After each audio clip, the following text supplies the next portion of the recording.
Déjeme saludar, déjeme recibir, como todas las mañanas, al maestro Francisco Paco Cruz, periodista de larga trayectoria, autor de libros como García Luna, El Señor de la Muerte, y a quien admiramos y respetamos. Y te mando un abrazo, Paco, ¿cómo estás? Muy buenos días. Vicente, ¿cómo estás? Fíjate qué decente eres.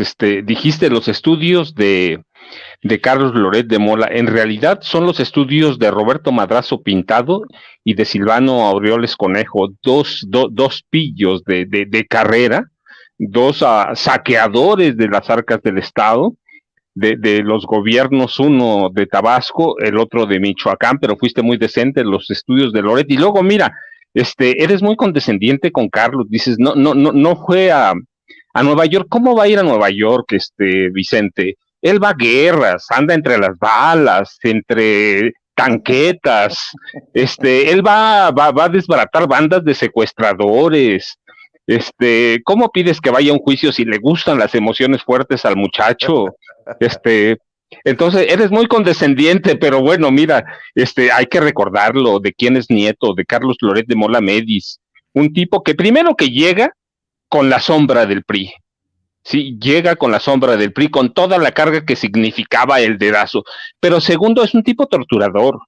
Y hay sospechas bien fundamentadas de que, de que él autorizó el asesinato del joven estudiante Efraín Calderón en 1974. Era un activista de izquierda y ya hay testimonios, hoy los hubo en su momento, de que él, ya asesinado Efraín Calderón, lo pateó el cadáver y ya había evidencias de que a Efraín, a ese joven estudiante activista de izquierda, lo mataron en la casa de Carlos Loret de Mola Medis. ¿No se investigó? Pues claro, porque el PRI controlaba todo. Pero esa es la herencia de Loret. Por eso no debe extrañarnos si se vende o no se vende, que claramente se vende, y no debe extrañarnos la posición de su papá tampoco.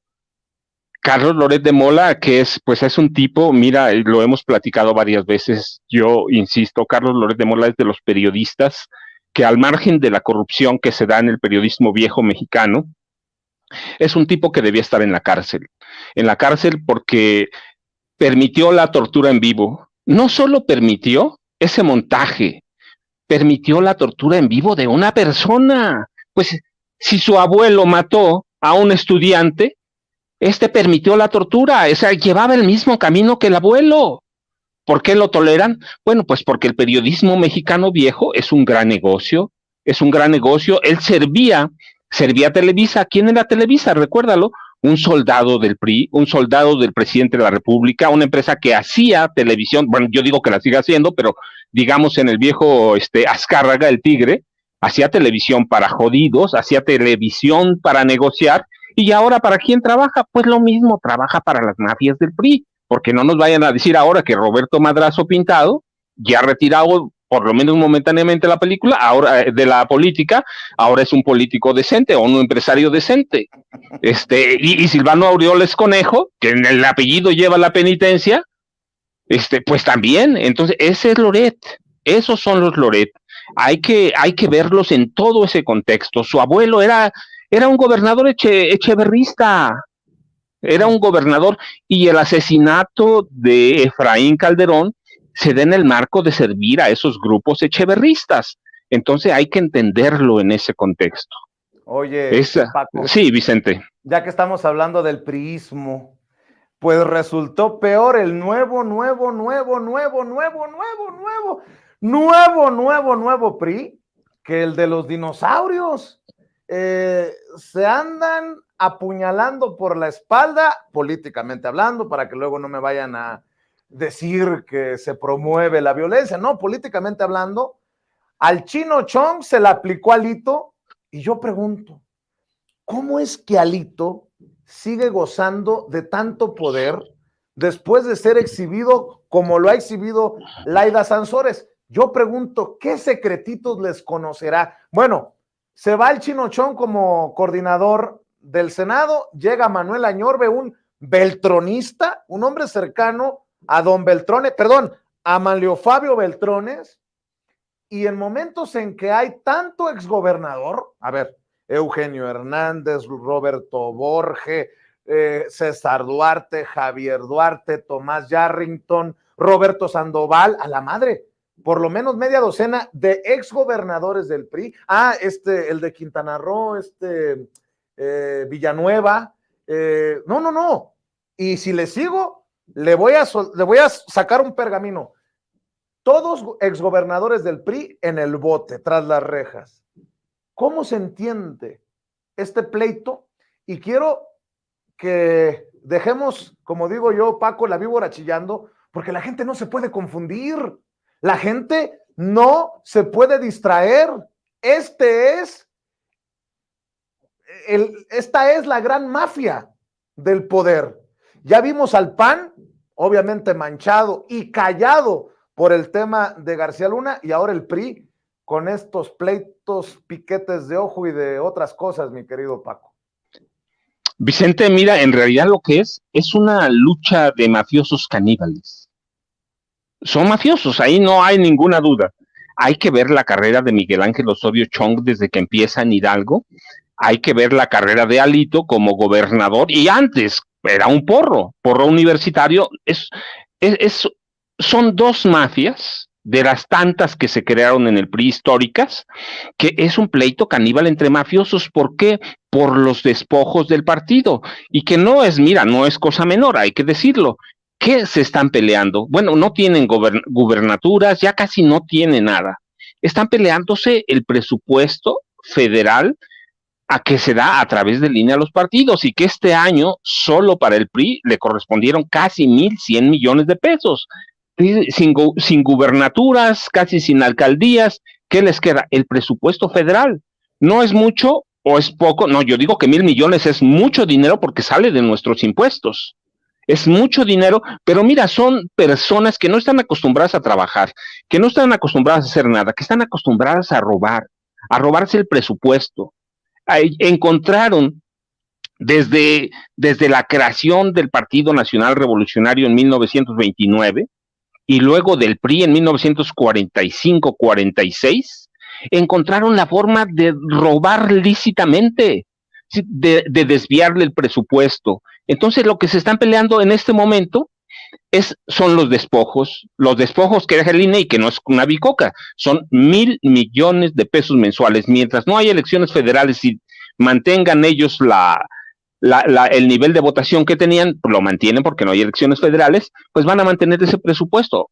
Si hay más, les van a dar más, porque recuerda, es proporcional. Pero mira, en ese camino, a Lalito Moreno le puede resultar muy mal la jugada, ¿eh? Porque no solo porque Miguel Ángel Osorio Chong sea un mafioso, no, sino porque Miguel Ángel Osorio Chong conoce bien el Estado de México, tiene grupo, y en las elecciones del próximo junio en el Estado de México, esta ruptura, porque es una ruptura entre grupos, le puede doler y le puede costar. Ya de por sí, mira, el PRI en el Estado de México está de capa caída. Los priistas, algunos no están haciendo campaña literalmente hablando. ¿Por qué? Porque están enojados con Alfredo del Mazo Maza, están enojados con Enrique Peña Nieto por la imposición de Alejandra del Moral Vela, que no debíamos sorprenderse, porque tú y yo platicamos desde mayo del año pasado, y te dije, va a ser Alejandra del Moral. Había muchas cosas, pero hay enojo dentro del priismo. Los panistas no están haciendo tampoco campaña, que ellos tienen la culpa. Tenían un precandidato, malo, bueno, regular, yo dije que era peor, pero lo tenían, y doblan las manos con el PRI. Entonces muchos tampoco están haciendo campaña. Entonces, si el PRI pierde las elecciones del Estado de México, ciertamente va a desaparecer el Grupo Atlacomulco, bueno, como lo conocemos ahora. Pero Alejandro Moreno, ¿qué va a gobernar? ¿Qué partido va a tener? Entonces esto le puede costar. ¿Por qué? Porque mira, yo digo, Miguel Ángel Osorio Chong conoce el Estado muy bien. Desde 2005, cuando él hacía campaña por la gubernatura de Hidalgo, al mismo tiempo delineaba con Jesús Murillo Caram, delineaba un plan de guerra sucia para apuntalar la candidatura de Enrique Peña Nieto en el Estado de México. Enrique Peña Nieto estaba muy abajo en las encuestas en aquellas elecciones de 2005. Rubén Mendoza Ayala, el candidato del PAN, que ya murió, estaba hasta 15 puntos arriba. El equipo de Peña llamó a Miguel Ángel Osorio Chong y llamó a Jesús Murillo Caram, y desde entonces no han salido del Estado de México. Así que mira, yo digo, esta destitución de anoche en el Senado, y tienes razón, en la que está Manlio Fabio Beltrones atrás, hay que ver a su hija Silvana, que fue una de las senadoras que votó por la destitución de su coordinador. Esta destitución puede llevar al PRI a la autodestrucción, puede llevarlo a una implosión. Mira, no solo están débiles las paredes internas del PRI, están débiles los cimientos. Entonces la destitución, tomando en cuenta que Miguel Ángel Osorio Chong conoce muy bien el Estado de México, tiene acercamiento y tiene cercanías con políticos de esa entidad, le puede costar caro a Alito, y finalmente, en junio, Alito podría estar diciendo adiós al PRI. Y el PRI podría estarles diciendo adiós a este país. Yo te he platicado contigo, ojalá aguanten a Alito hasta que pasen las elecciones del Estado de México, porque si algo está haciendo es que está destruyendo las bases de ese partido que tanto daño le ha hecho a México, Vicente. Dice Miguel Ángel Osorio Chong que Alito Moreno tiene secuestrado al PRI y que hay que sacarlo. Bueno, eso por un lado. Y ya que estábamos hablando de los Loret, hay que también rescatar lo que escribe precisamente Carlos Loret de Mola en torno a el priismo o personajes del priismo en el Estado de México. Fíjate, hoy publica en su columna El ausente. Dice, Alfredo del Mazo, el todavía gobernador del Estado de México, apuesta a que le den impunidad a cambio de dejar pasar a Morena. No, salió más priista que los priistas, Loret de Mola, enojado, molesto por esto. Dice, en el desabrido acto en el que se presentó el ridículo himno al aeropuerto Felipe Ángeles con motivo del primer aniversario de su inauguración, no estuvo presente el presidente López Obrador, tampoco la jefa de gobierno Claudia Sheinbaum, ni el mandatario, dice Loret de Mola, ni el mandatario de Hidalgo, el morenista Julio Menchaca, pero sí estuvo el gobernador del Estado de México, el priista Alfredo del Mazo, aplaudiendo la parodiada obra emblema del obradorato. Fue la más reciente de muchas señales que han convencido al priismo mexiquense de que el gobernador ya entregó la plaza a Morena. Fíjate cómo trata la plaza como si fuera del narco. Se me hace que lo traiciona el subconsciente a Loret. Dice, los priistas de hueso colorado esperaban otra cosa, un gobernador en estado de guerra que defendiera con uñas y dientes el último bastión tricolor, más aún tratándose de un personaje que representa todo el pedigrí priista, la tercera generación de la clase política mexiquense. Del Mazo operó que hubiera alianza, eligió la candidata y luego la dejó sola. Esto ya lo detectaron todos los grupos políticos mexiquenses, tanto del PRI como de los otros partidos que estaban dispuestos a arrojarse al ruedo para impedir que Morena llegara. Y como la campaña de Alejandra del Moral no ha aprendido y su tono conciliatorio no emociona, pues más desánimo, dice Loret de Mola, Paco. Mira, Vicente, es que es el problema con periodistas, vamos a llamarlos entre comillas periodistas, comunicadores, es que nunca conocieron el Estado de México, nunca lo conocieron. No es que haya negociado la plaza, que sí es una plaza, para el PRI siempre ha sido una plaza, desde que en los 80 llegaron los cárteles de la droga, los ha controlado el PRI, y seguramente Carlos Loret conoce mucho de eso porque tiene una casa de turística en Valle de Bravo. Así que debe saber, un municipio controlado por los grupos más poderosos del narcotráfico en este país. Así que algo debe saber. Si es una plaza, pues sí, la ha controlado el PRI. Entre 2005 y 2011 la controló la familia de Enrique Peña Nieto. Así que mírame, no me impresiona porque solamente van a descansar. Nunca, cuando venían al Estado de México, venían a trabajar. Venían a la oficina de Alfredo del Mazo, venían a la oficina de Arturo Montiel, luego a la de Rubiel Ávila Villegas, pero no venían a trabajar. Bueno, a lo mejor sí, pero en otras condiciones y sobre otras cosas. Entonces, mira, no lo conocen. No es que el PRI lo haya cedido, es que Morena ha avanzado, pero a pasos de gigante. Entonces, hay encuestas de las serias que acepta el PRI, que acepta Morena, que acepta el PRI, que advierten que desde por lo menos hace 2 años, 60% de los 12.7 millones de electores que que hay en este momento en el Estado de México, no volverían a votar jamás por el PRI.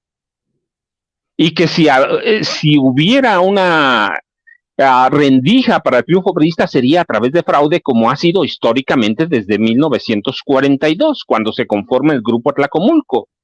Entonces, lo que está haciendo Carlos es jugar, manipular, intentar sacar raja política de algo que ya está perdido. El Estado de México, y en especial Alfredo del Mazo Maza, perdió las elecciones en 2017. Yo te he platicado, está documentado, porque además está documentado, en su momento lo demostré con documentos.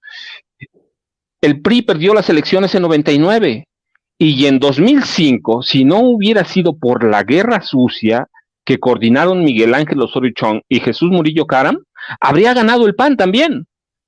Pero la guerra sucia, yo te he platicado, había montajes para involucrar en delitos de pederastia al candidato del PAN, a Rubén Mendoza Ayala, y en un asesinato de Abraham Talavera, que es el político de mayor proyección en el Estado de México, incluido Carlos Tan González. Entonces no conocen, el Estado de México está harto, y si hay algo, están trabajando como una mafia. El grupo Atlacomulco trabaja como eso, pero pues Carlos ya sabe que está perdido. Ahora nada más hay que esperar y cuidarle la mano a los 5 gobernadores, y hay que cuidarle la mano al IEM, que es a través de donde se hacen los fraudes electorales, la Secretaría Ejecutiva. Oye, mi querido Paco, ya que estamos hablando de periodistas cuestionables y cuestionados, estoy viendo lo que me manda Ceci en estos momentos. Ya reaccionó Arturo Saldívar a una nota publicada por todo lo alto en el periódico Reforma de que se estaba gastando un dineral en un experto en TikTok, casi 100,000 pesos al mes. Y dice Arturo Saldívar, el ministro, quien fuera presidente de la Suprema Corte de Justicia de la Nación, el de todas las confianzas, al menos así lo decía públicamente el presidente Andrés Manuel López Obrador en su momento, para haber llevado a cabo una reforma judicial, una limpia en el Poder Judicial, pero no lo dejaron. Dice Arturo Saldívar, quien además ha denunciado las presiones y hasta las amenazas del expresidente Felipe Calderón. Dice, es falso lo publicado por el periódico Reforma el día de ayer. No se contrató a ninguna persona para manejar mi cuenta de TikTok. Todas mis cuentas en redes sociales las manejo personalmente, sin costo alguno para el erario público. Y leo el comunicado que publica Arturo Saldívar. Dice, la contratación de especialista en redes sociales durante la presidencia de Arturo Saldívar fue solamente para los canales institucionales del Poder Judicial de la Federación. Es falsa la información publicada en el periódico Reforma el día de ayer, en el sentido que durante la presidencia del ministro Arturo Saldívar se haya contratado un asesor para manejar su cuenta de TikTok. La Suprema Corte de Justicia de la Nación, bajo la presidencia de Arturo Saldívar, contrató a un asesor externo de redes sociales y creador de contenido a efecto de fortalecer la comunicación social desde las cuentas institucionales de la Suprema Corte de Justicia de la Nación y del Consejo de la Judicatura Federal, como son Facebook, Twitter, Instagram y YouTube, durante el periodo comprendido del 1 de agosto al 31 de diciembre de 2022. Dicho especialista, como experto en comunicación digital especialmente dirigido hacia los jóvenes estudiantes de Derecho, trabajó en lograr una comunicación oficial sencilla y con contenido ágil y llamativo para la sociedad en general. Como parte de su desempeño, intervino directamente en la campaña de resultados que tuvo lugar del 15 de agosto a noviembre de 2022 y en el encuentro universitario 2022. De esta forma, se niega que la contratación referida fuera para manejar las redes sociales y cuentas digitales del entonces ministro presidente Arturo Saldívar, mismas que son mucho más antiguas y que desde su origen hasta el día de hoy son manejadas personalmente por el ministro, y firman este comunicado desde la oficina del ministro Arturo Saldívar. Pues en tiempos en que las críticas y los cuestionamientos lo voy a decir con todo respeto, por cosas más importantes que las cuentas de TikTok, sino cuentas bancarias descongeladas por el Poder Judicial, a la esposa de García Luna, a Cárdenas Palomino, solo como ejemplo, pues no sorprende que se venga la campaña contra un ministro que ha sido generoso en su relación con el presidente Andrés Manuel López Obrador, y pues que no sorprende tampoco que la fake news sea publicada en el periódico Reforma. ¿Cómo ves, mi querido Paco? Vicente, pues mira, tenemos a yo te lo dije ayer y lo insisto, tenemos ahí muchas evidencias, una narcoministra, tenemos una corte de que está sirviendo al narco, no es una casualidad que haya todos esos casos, Cárdenas Palomino, la esposa de García Luna, Rosario Robles Berlanga, es decir, hay una corte, hay una evidencia, los magistrados, los jueces siguen por lo regular en este país, siguen a la cabeza, y la cabeza del Poder Judicial de la Federación en este país es Norma Piña, y desde que llegó hay un desastre verdaderamente, hay un reacomodo en la justicia que está para servir al narco. Y claro, Reforma tiene intereses propios, hay que recordarlo, es un periódico que nace de un proyecto político, el proyecto político de la derecha de Monterrey, que no ha pegado nunca en este país, pero es un periódico que nació para eso y siguen en lo mismo, han dejado de lado asuntos que son importantísimos. La hija de los Junco, mezclada en Nexium, y parte de las conexiones de Nexium, pero este país se está desbaratando por el narco que impulsó Felipe Calderón. Tenemos a García Luna, tenemos a todos esos problemas del narco, y pues no lo van a tocar, pero es más bonito tocar las redes sociales del ministro Saldívar. Es una noticia sexy para ocultar todo lo demás.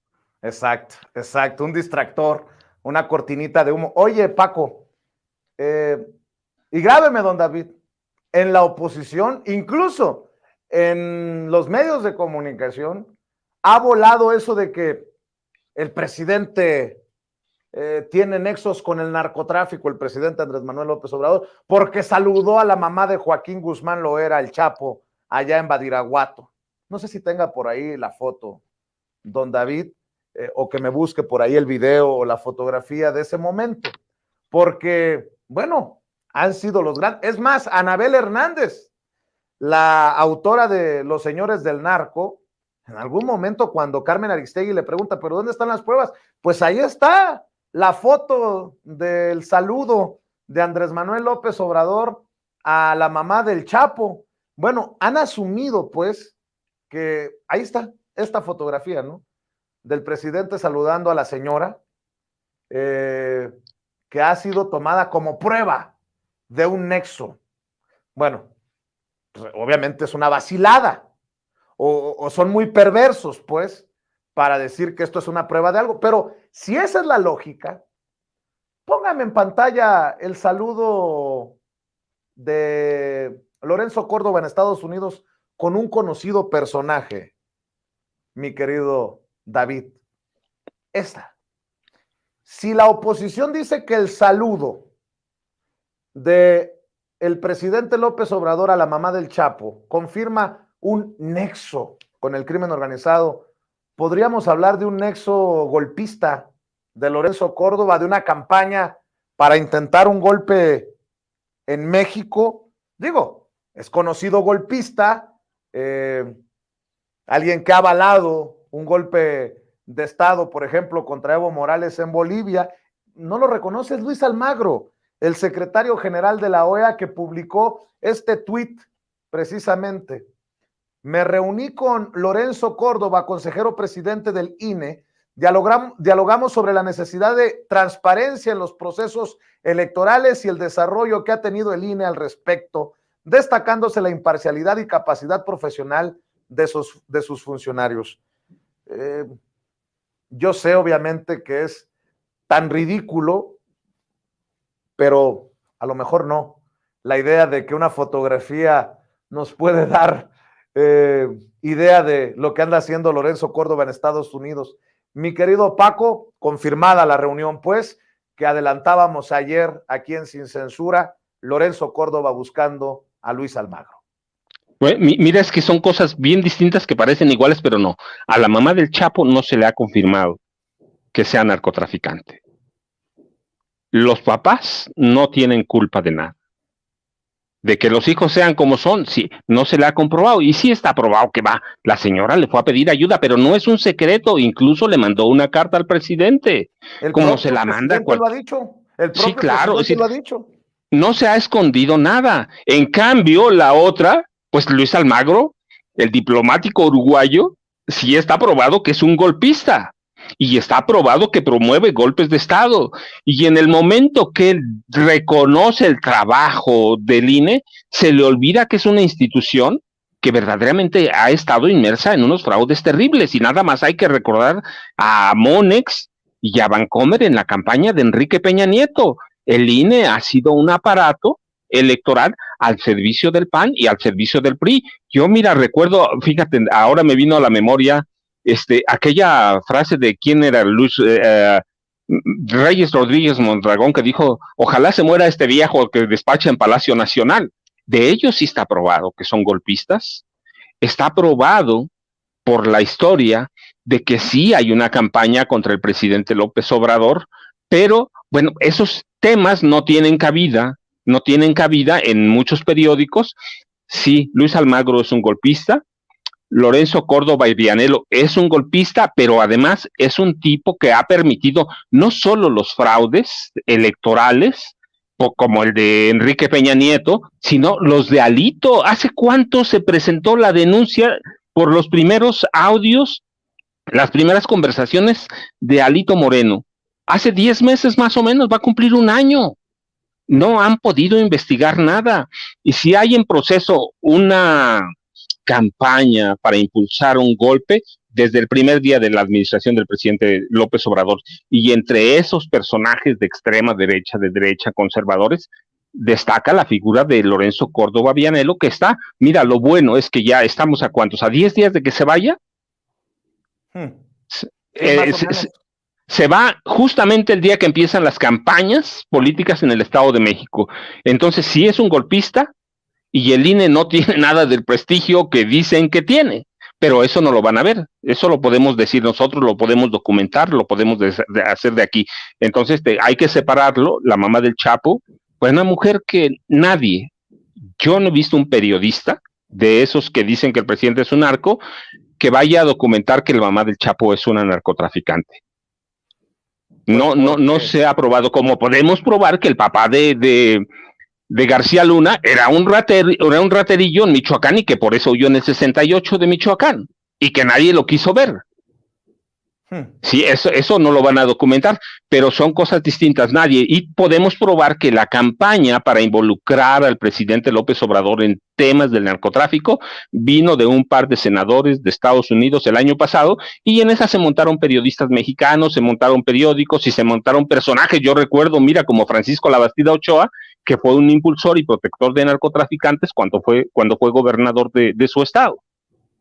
Oye, Paco, para cerrar, si me permites el último tema para el día de hoy, ahí te va. Kenia López Rabadán, rescáteme los dichos de Kenia López Rabadán, don David, donde le exige al presidente, fíjense nada más, la senadora dice exigirle al presidente que deje de pelear con el gobierno de Estados Unidos, ¿no? Al paso que va, Kenia López Rabadán va a darle la espalda, o ya se la dio, al presidente.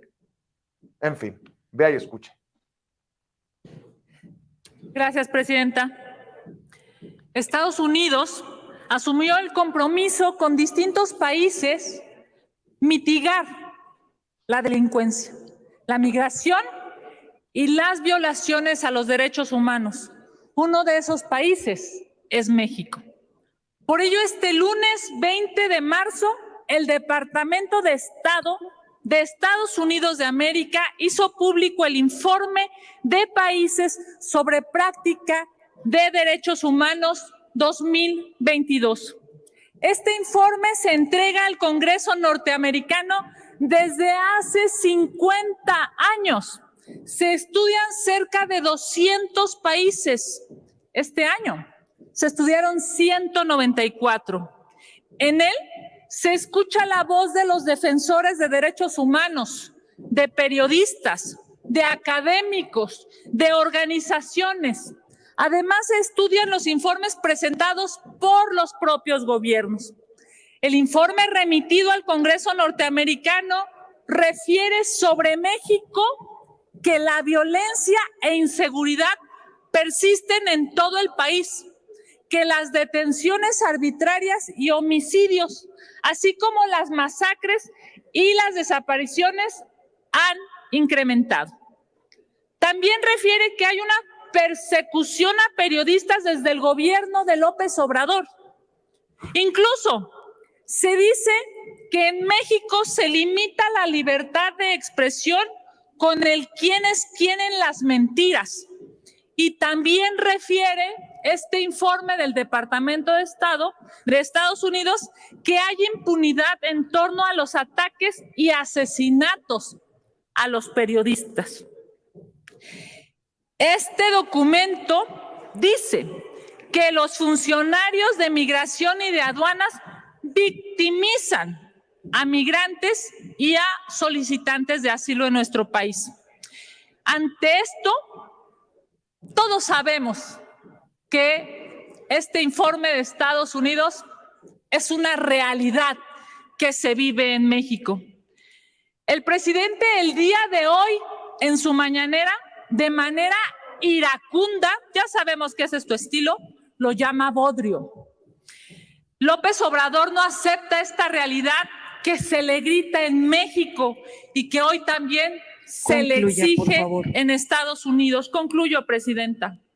Desde el Senado de la República le exijo al presidente López Obrador que deje de pelearse con el gobierno de Estados Unidos, en donde viven más de 30 millones de personas de origen mexicano y a quienes este año la posibilidad económica les ha permitido enviar a México más de 58,000 millones de dólares en remesas.